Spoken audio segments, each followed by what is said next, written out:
Assalamualaikum warahmatullahi wabarakatuh. Salam sejahtera untuk kita semua dan Swastiastu, Namo Buddhaya, Salam Kebajikan. Dewan Juri yang terhormat, perkenalkan saya Rian Saputra dari SMA Negeri 1 Rangkas Bitung, Kecamatan Rangkas Bitung, Kabupaten Lebak, Provinsi Banten. Pada kesempatan kali ini saya sangat menyetujui sekali dengan mosi yang diperdebatkan, yaitu sebagai negara berkembang dengan potensi maritim, Dewan ini tidak akan menggunakan strategi ekonomi biru. Sebelum memasuki keran argumen, di sini saya akan menggarisbawahi dua kata, yaitu negara berkembang dan maritim.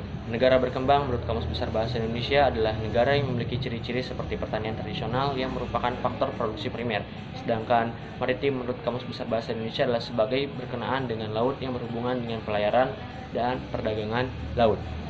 Dilansir dari Databox ID, menurut data Kementerian Lingkungan Hidup dan Kehutanan pada tahun 2020, wilayah lautan Indonesia sudah tercemari sekitar 1.772,7 gram sampah per meter persegi. Mengingat jumlah luas lautan di Indonesia yang totalnya mencapai 3,25 juta kilometer persegi, itu dapat diperkirakan bahwasannya jumlah sampah di lautan Nusantara itu mencapai 5,75 juta ton.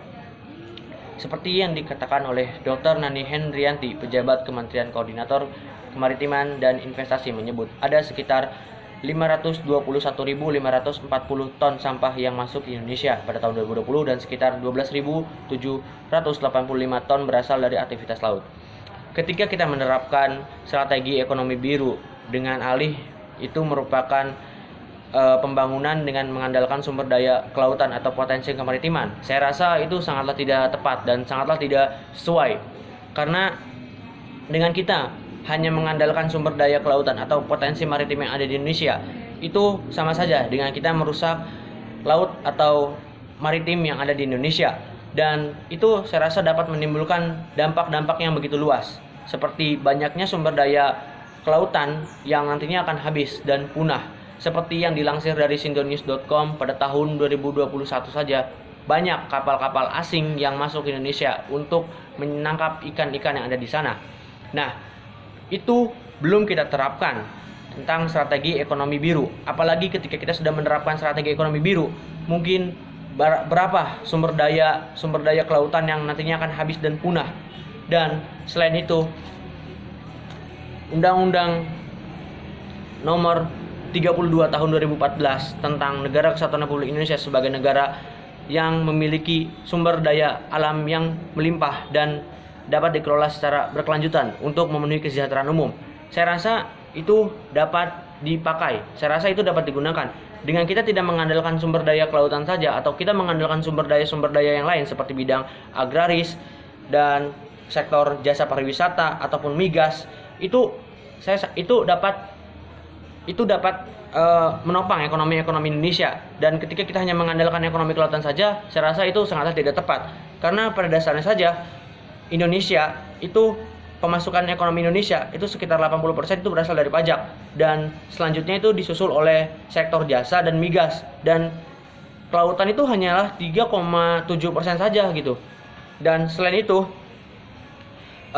dengan kita menggunakan ekonomi kelautan itu dapat menimbulkan resiko-resiko yang besar, resiko-resiko yang kita sendiri tidak inginkan sebetulnya.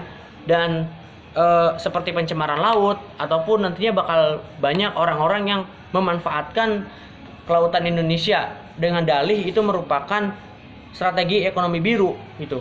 Dan otomatis ketika orang memanfaatkan kelautan, itu nantinya bakal banyak limbah-limbah yang dapat mencemari lingkungan, limbah-limbah yang dapat mencemari laut itu ya. Dan dalam peraturan Presiden nomor 83 tahun 2018 tentang penanganan sampah laut, pasal 2 ayat 1 menegaskan dalam rangka penanganan sampah laut itu perlu ditetapkan strategi, program, kegiatan, sinergi